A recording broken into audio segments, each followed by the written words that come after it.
Hello class 9 students.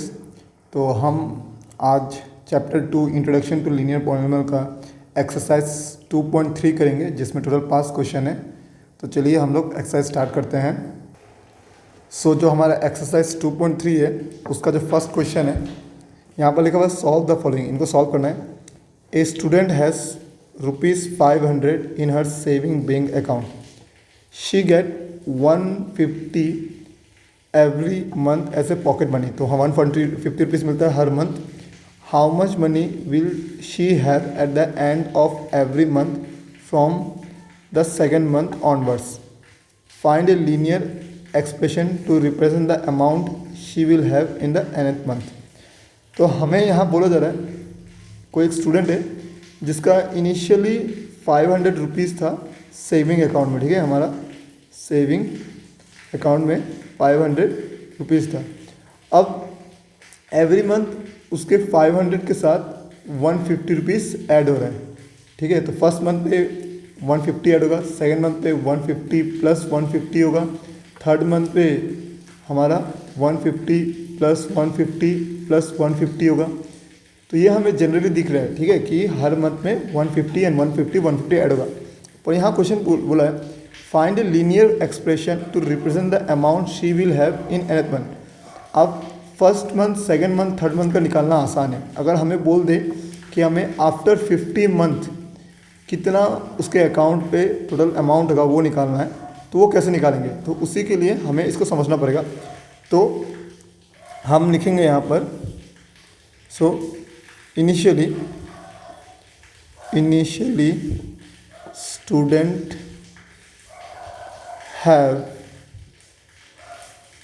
₹500 in her saving account. ठीक है, saving accounts में उसके पास 500 रुपीज़ था। अब हर मंथ कितना ऐड हो रहा है? 150 के आसपास हमारा ऐड हो रहा है। तो हम यहाँ लिखेंगे पॉकेट मनी मंथली इनकम कितना दिया है। पॉकेट मनी जो है वो भी मंथली। ठीक है, मंथली हमारा कितना है यहाँ पर? ₹150 है। तो फर्स्ट मंथ में उसके पास कितना होगा? फर्स्ट मंथ में उसके पास कितना अमाउंट होगा? पहले उसके पास 500 रुपीज़ था प्लस 150 होगा, दैट इज टोटल 650 होगा। ठीक है, तो at the end of first month, मतलब at the end of first month उसके पास अभी 650 है। तो सेकेंड मंथ जब स्टार्ट होगा, ठीक है, उसके पास अभी कितना अमाउंट होगा? 650 होगा। उस 650 के साथ और 150 ऐड होगा। तो इसको हम लोग ऐसे भी लिखते हैं 500 प्लस 150 फर्स्ट मंथ का प्लस 150 सेकेंड मंथ का। देखिए यहाँ पर एक बात समझिए, अगर आप 150 प्लस 150 जो हमारा होता है 300, इसको हम ऐसे भी लिखते हैं 2 इंटू 150 इट इज़ ऑल्सो 300। तो अगर हम इसको ऐसे ना लिख के अगर ऐसे लिख दें 500 प्लस 2 इंटू 150, स्टिल उसके बाद सेकेंड मंथ में कितना इनिशियली अमाउंट होगा वो भी निकल जाएगा। So it is 500 plus 300 it is 800। ठीक है, थर्ड मंथ में क्या होगा?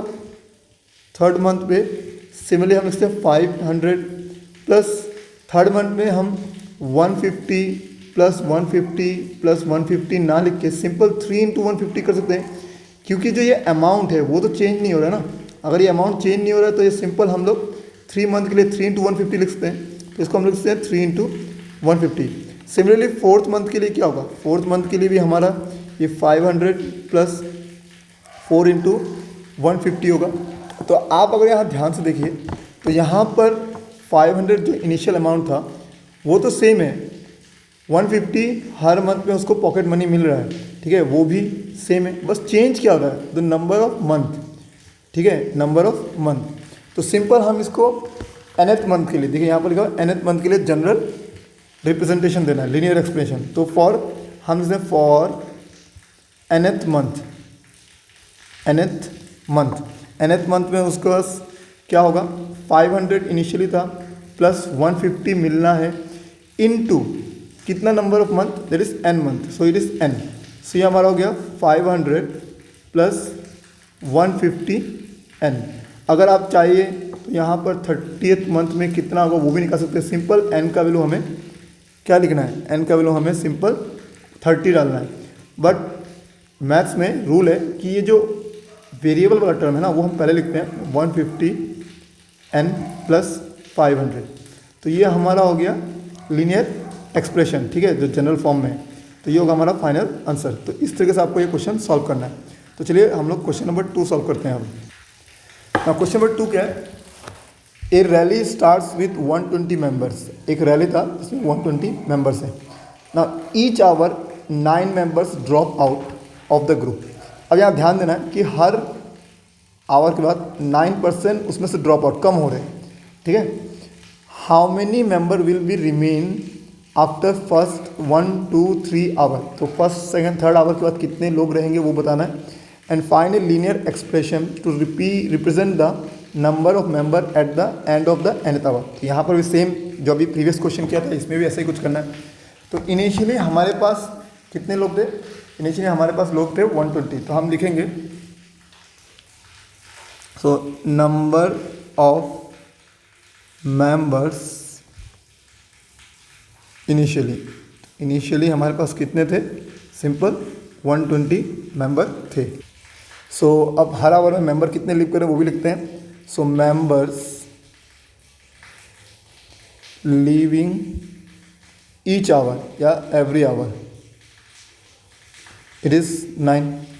तो आफ्टर फर्स्ट आवर या आफ्टर 1 आवर भी लिखते हैं। फर्स्ट आवर नहीं, आफ्टर 1 आवर ये होगा 120 minus 9, that is again 111 2 hour के बाद कितना यहाँ पर होगा 120 माइनस 9 हम लिख सकते हैं कि 120 से फर्स्ट आवर -9 हुआ, सेकंड में और माइनस, क्योंकि कम हो रहा है ना तो हमें यहाँ माइनस ही करना होगा। सो लुक -9 मतलब -18 होता है। तो इसको हम लोग ऐसे लिखते हैं 2 इंटू -9 भी लिख सकते हैं जैसे प्रीवियस क्वेश्चन में किया था। तो ये हमारा क्या होगा -18। तो इसको हम ऐसे ना रिप्रेजेंट करके अगर हम ऐसे लिखें 120 माइनस 2 इंटू 9, ठीक है। तो ये हमारा आ जाएगा 120 minus 18, 120 minus 18 is 102। So 3 hour के बाद कितना होगा 120 माइनस, यहाँ 3 आवर है तो जैसे 2 आवर के लिए 2 इंटू हुआ था, 3 आवर के लिए यहाँ पर 3 इंटू हुआ, 3 into 9। So it should be 120 minus 27 जो कि हमारा आएगा सिंपल 93। तो इस तरीके से हम इजीली निकाल सकते हैं, ठीक है। तो यहाँ पर क्या बोला है, find a linear expression to represent the number of member at the end of nth hour. तो आपका nth आवर है तो फॉर nth आवर, ठीक है। तो ये को 120 माइनस ये हमारा टाइम होता है तो n into 9। So it should be 120 minus 9n। अब देखिए इसको हम लोग फाइनल आंसर यहीं पर लिखेंगे। यहाँ पर जो वेरिएबल है वो हम आगे लेके नहीं जाएंगे। रीज़न है कि मैथमेटिक्स में रूल है जो नेगेटिव नंबर होता है ना वो पॉजिटिव नंबर के बाद ही होता है। तो यहाँ पर ये हमारा फाइनल आंसर होगा। तो अगर आपको कोई पूछ ले कि आफ्टर 15 आवर, ठीक है, कितना मेंबर बचेगा, तो हम यहाँ 120 माइनस 9 इंटू 15 भी कर सकते हैं। सिंपल आप सॉल्व भी कर सकते हैं, ठीक है। तो इस तरीके से अगर करेंगे तो यहाँ पर कोई भी इंसान बचेगा नहीं, क्योंकि नेगेटिव में आ जाएगा कि 120 माइनस ये आएगा 135। तो यहाँ पर पहले ही सारे के सारे लोग निकल चुके होंगे, ठीक है। तो हम इसके बाद नेक्स्ट क्वेश्चन करते हैं, question number 3। So next question क्या है, question number 3, suppose the length of a rectangle is 13। तो हमारे पास मतलब ड्रॉ कर लीजिए एक रेक्टेंगल, इसका लेंथ कितना है 13। Find the area if the breadth is 12 centimetre. Area निकालना जब ब्रेथ 12 हो, 10 centimetre 8 centimetre. Find the linear pattern representing the area of the rectangle. तो लीनियर एक पैटर्न भी निकालना है यहाँ से हमें। तो पहले हम यहाँ लिख लेते जो गिवन दिया हुआ है, that is length of rectangle, जो कि हमें यहाँ दिया हुआ है 13 सेंटीमीटर।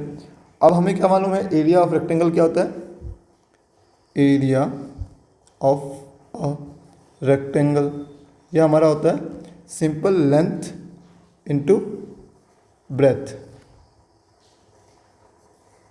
ठीक है। तो फर्स्ट कंडीशन क्या है, फर्स्ट कंडीशन है जब हमारा ब्रेथ कितना था, ब्रेथ हमारा दिया हुआ है 12 सेंटीमीटर। तो हमारा एरिया क्या होगा, एरिया हमारा होता है लेंथ इनटू ब्रेथ। तो लेंथ कितना दिया हुआ है 13, ब्रेथ कितना दिया हुआ है 12। अब इन दोनों को मल्टीप्लाई करेंगे तो ये आएगा हमारा 150। 56 सेंटीमीटर स्क्वायर। सेकेंड केस क्या दिया हुआ है कि ब्रेथ बोल रहा है हमारा कितना दिया हुआ है 10 सेंटीमीटर। तो एरिया कितना होगा, अगेन लेंथ इंटू ब्रेथ, तो लेंथ तो चेंज होगा, लेंथ होगा 13 इंटू ब्रेथ, ब्रेथ का वैल्यू कितना है इस बार 10। तो यहाँ पर हमारा सिंपल क्या आएगा 130 सेंटीमीटर स्क्वायर। सिमिलरली थर्ड हमारा यहाँ क्या है कि हमारा जो ब्रेथ है इस बार 8 सेंटीमीटर दिया हुआ है, तो एरिया क्या होगा, एरिया होगा length into breath, so it is 13 into 8, so 13 into 8 ये होगा 104 सेंटीमीटर स्क्वायर। तो इस तरह हम इन तीनों को सॉल्व करें। अब बोले find the linear pattern representing the area of the train, तो यहाँ एक पैटर्न फॉलो हो रहा है उसको हमें निकालना है। तो अगर हम देखें यहाँ पर एरिया क्या है, एरिया है लेंथ इंटू ब्रेथ, जो लेंथ का वैल्यू है वो तो हमारा फिक्स्ड है, ठीक है, तो लेंथ का वैल्यू फिक्स्ड है, चेंज क्या हो रहा है ब्रेथ हो रहा है, तो हम यहाँ पर लिख सकते हैं लीनियर पैटर्न, ठीक है, फॉर एरिया। यहाँ पर अगर ध्यान से देखें तो लेंथ का वैल्यू सेम है, तो लेंथ कितना है वो तो 13 ही रहेगा, 13 इंटू ब्रेथ, तो हम इसको लिखते हैं 13 इंटू बी, सिंपल ऐसे लिख सकते हैं, ठीक है।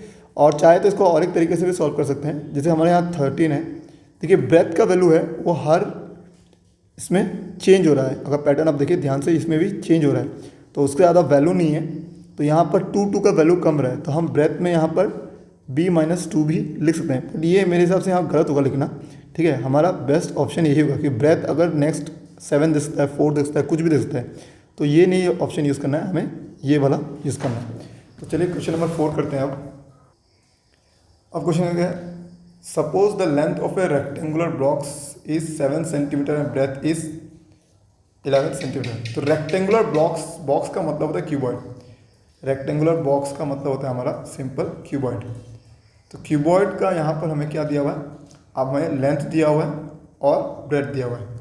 Now find the volume of the volume if the height is this and this, and find the linear pattern representing the volume of the rectangular blocks.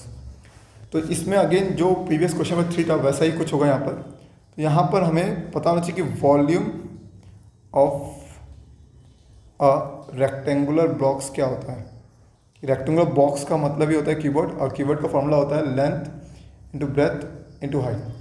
तो अगर यहाँ हम ध्यान से देखें तो लेंथ का वैल्यू फिक्स्ड है, दैट इज 7 सेंटीमीटर, और ब्रेथ का वैल्यू फिक्स्ड है 11 सेंटीमीटर। चेंज हो रहा है हमारा हाइट का वैल्यू, तो पहला कंडीशन में हाइट कितना दिया हुआ है, दिस इज 5 सेंटीमीटर। तो हम वॉल्यूम क्या लिख सकते हैं, length into breadth into height, that is length हमारा कितना है 7, ब्रेथ कितना है 11, और हाइट कितना है 5। सो अगर हम इन सबको मल्टीप्लाई करेंगे तो ये हमारा आएगा 385 सेंटीमीटर क्यूब।